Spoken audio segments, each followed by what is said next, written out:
再来。停！我是怎么教你的？人戏合一，大声点儿！人戏合一。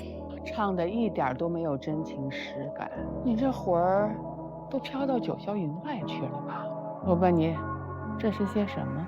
师傅，你怎么翻我东西啊？我告诉你，戏唱的不怎么样，弄这些乱七八糟的东西，你还挺有精神头的，是不是？晚饭不许吃了啊！这段唱50遍，1遍都不能少。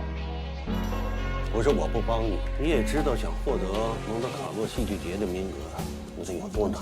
没点真本事，可攥不住这机会啊。周小白唱的真的很好，你就给他一个机会吧，求您了。如果他真是个苗子，我肯定惜才。那谢谢您了，晶晶，坐吧。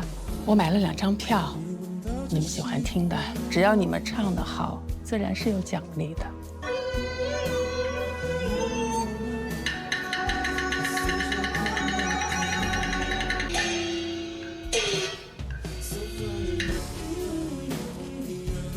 安师傅，就这，我先告辞了。李会长，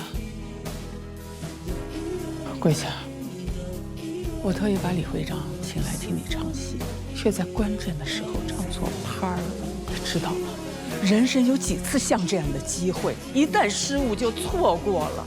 我不想要这个机会，我实话跟您说了吧，我恋爱了，我要跟他走。今天晚上你唱错了，是不是因为心里想着他？混账！师傅，您唱了一辈子的白蛇，您懂什么是爱吗？你告诉我人戏合一，我终于领悟到了。你给我走，再也不要回来了！我告诉你，你早晚都会后悔的。